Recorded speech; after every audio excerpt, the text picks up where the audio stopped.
I have my leader, I have my Hawkins, he has 1 life, and I have my Imperial Blaze for if he plays a 2-cost or less blocker. That's right, he's officially cooked. I'll play Baron Tamago. Huh? A, a 3-cost blocker? You know that there's only 1 2-cost or less blocker in this set, right? Huh? Hey guys, iKailaKai here, and welcome to the OP08 pre-release guide. If this is the first video that you're finding on my channel, first of all, welcome. And I just want to let you know that I've put up a video on the fundamentals of this format in general, whether it be sealed battles or pre-release events, that I recommend checking out because how you put together your deck and how you play the cards that you have is much more important than just knowing what's in the set. This video is going to build upon that foundation, or if you were to use the concepts from the fundamentals video, as long as your knowledge from this video, then I think that you would have an excellent chance for your pre-release events, or sealed if you happen to have them within this OP08 meta. As I mentioned in the previous video, it's very important to know what kinds of cards are in the set so you can know how much value and effect actually have. If something KOs a 1-cost or less, but there's no 1-cost blockers, the card effectively has no value. If there are, let's say, 2 to 3 1-cost blockers, the card suddenly has immense value. As such, we need to know what sort of cards, particularly 2000 counters, blockers, and their rarities are in the set, to be able to play around them properly. This video will be going specifically over the data of OP08 and my thoughts on how you should play with this data in consideration. I believe that with the last video and this one together, you'll have an excellent chance for your previous event. This video, as well as the previous one, have a corresponding article that's free on the Patreon, patreon.com/crossai. I recommend checking that out, as I actually, for the last video, for example, put in a lot more information on things regarding when you're going first, mulligans, and then for this video, I'm going to be putting a card-by-card review for people who just want that extra bit of content. Make sure to check that out, and make sure to like and subscribe if you find any of this kind of content useful. Now, as I mentioned in my fundamentals video, Japan doesn't have pre-release events, but we do have sealed battles. The rules for building your deck are the same. However, for pre-release events, you get to bring your own leader, whereas for sealed battles, you have to play with the Rainbow Luffy. Now, I'm a bit of a fan of sealed battles, as I have this sort of card from going to them in OP08, so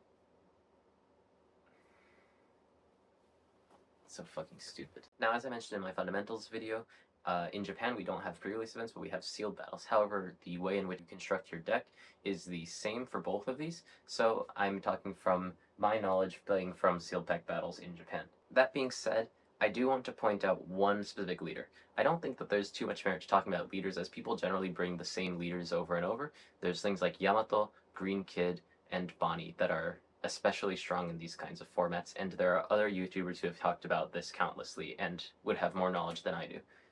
There is one leader, though, in this set that does have a unique advantage over some of the other ones due to leader restrictions, and that is Yellow Katakuri.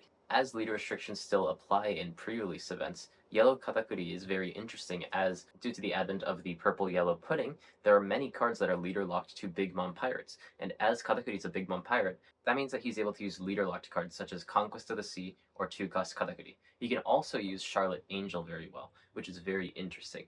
Though I don't know if it's enough to make him stronger than other leaders in this format, it's definitely something to consider, and therefore I just wanted to point it out because it's just cool that he can use some of these cards. In the fundamentals video, I mentioned that going second is slightly better. The reason for this is because you get to play a 4-cost 6000 earlier, and you get to draw a card by going second. However, if the set tends to have more 5-cost 7000s than 4-cost 6000s, then there is a world where it's better to go first. So it's important to check, first of all, how many vanillas and what cost thresholds they're at for the set.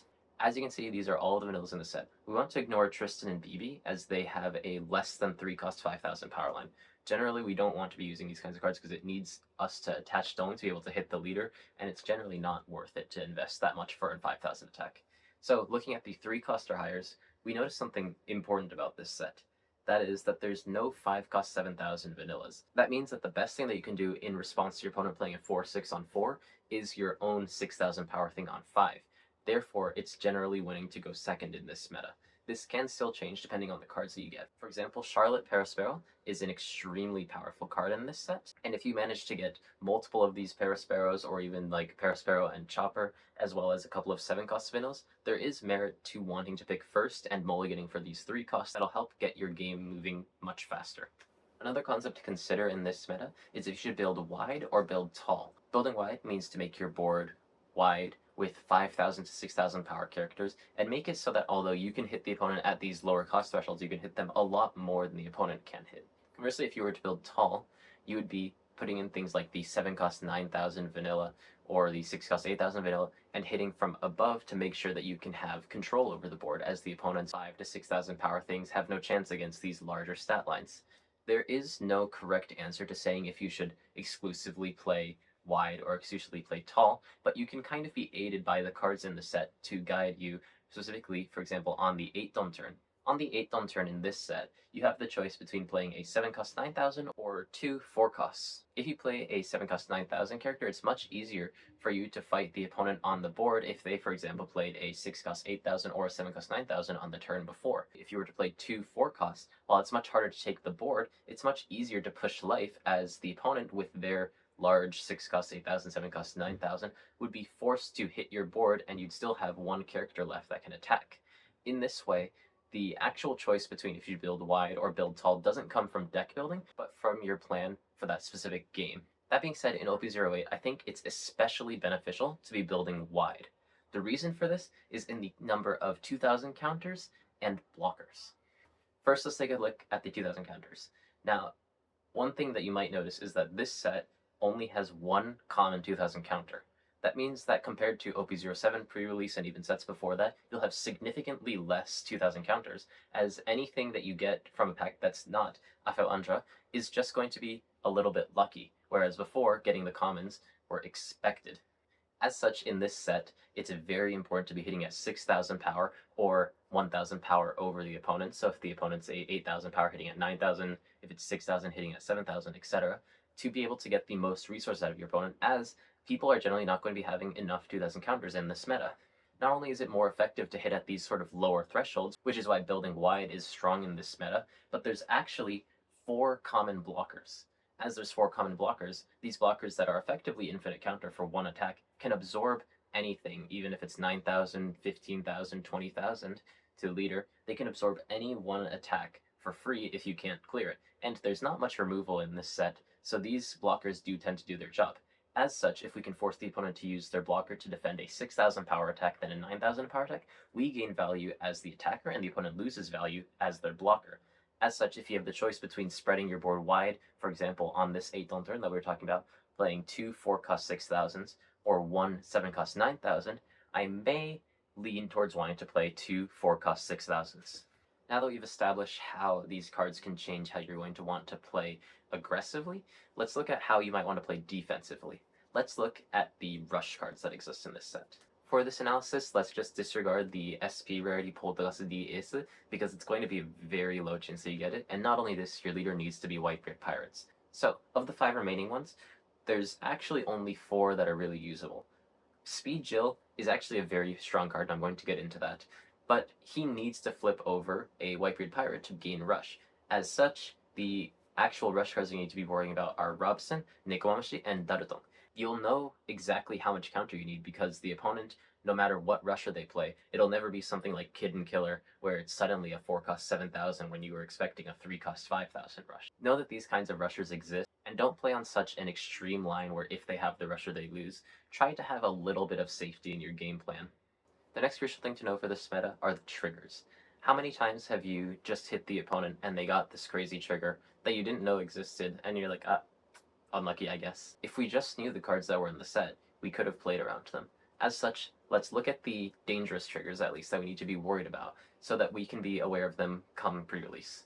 We're going to be going in order of rarity, as the ones that I talk about first are going to be more common that you'll see as their uncommons, and then there'll be rares and super rares that you'll only need to start to worry about in very extreme cases. One of the most common triggers that you're going to hit is Munch Munch Mutation. Munch Munch Mutation's trigger KOs a 5,000 power or less. So, if you have the ability to, if you can just put Dong on your characters to make them 6,000 power, then we can play around with it. The other uncommon trigger that we need to be worried about is S-Bear. Now, S-Bear needs to be at 2 or less life. Consider that this means that they need to have 3 before you hit them down to 2 for the trigger to activate.